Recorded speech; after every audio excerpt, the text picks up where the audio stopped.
July 23, 1967, was like most days that summer, as if you can call anything in that decade like most. That decade permeates America like no other.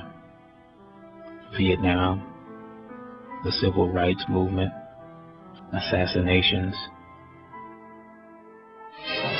4 days of rioting, looting, and arson rocked the city of Detroit in the worst outbreak of urban racial violence this year. Entire blocks of homes become infernos. President Johnson, using firm words, urges the nation's citizens to support the maintenance of law and order.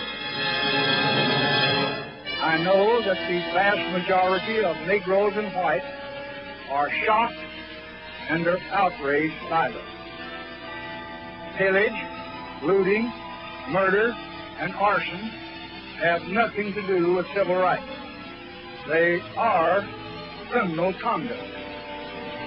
Your president calls upon all of our people in all of our cities to join in a determined program to maintain law and order, to condemn and to combat lawlessness in all of its forms, and firmly to show by word and by deed that riots, looting, and public disorder will just not be tolerated.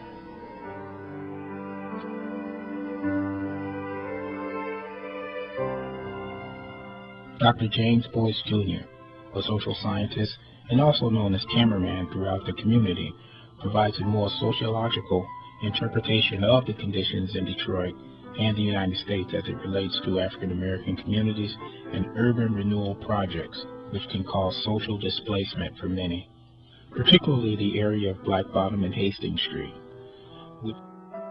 On the particular day that the riot began, so I got on my things and we went to 12th Street, and lo and behold, here was the whole street was in just a state of turmoil. You had people roaming the streets, you had fires, you had looting, you had no policemen in sight. But when we arrived at Hazelwood and 12th, the crowds were so big, and obviously there was no control.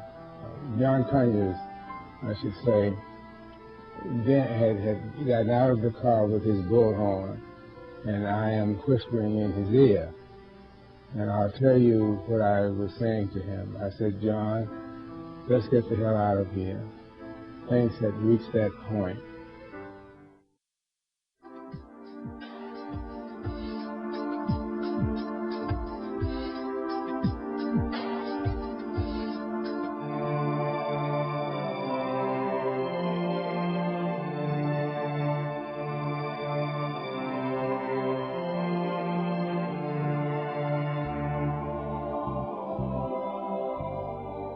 Priority number one, that we wanted to rebuild the area. We wanted the community center, a group out of that group, to go into another direction. And that's what we done for building those houses down there.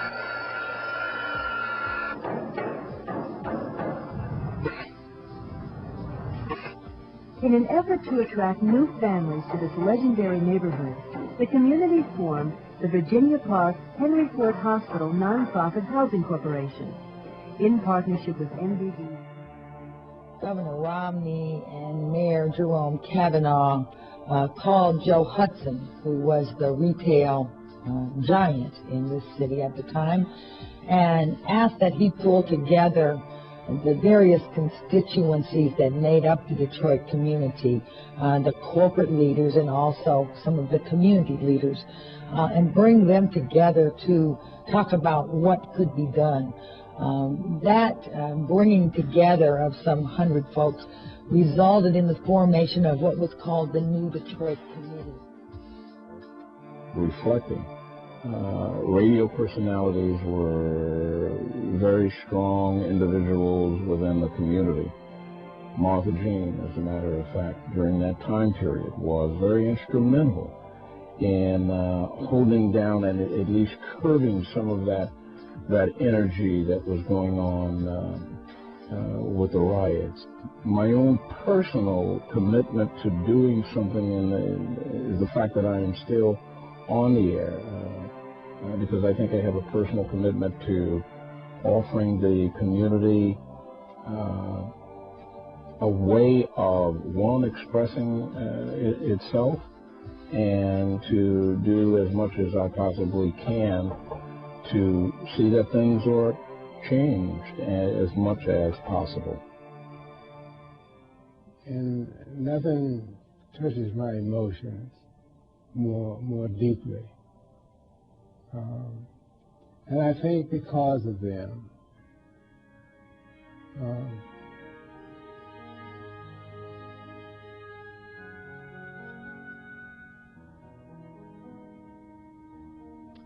I think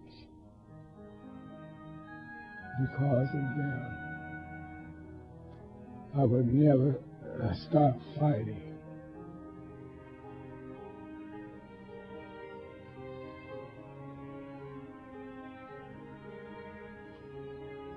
I owe it to them.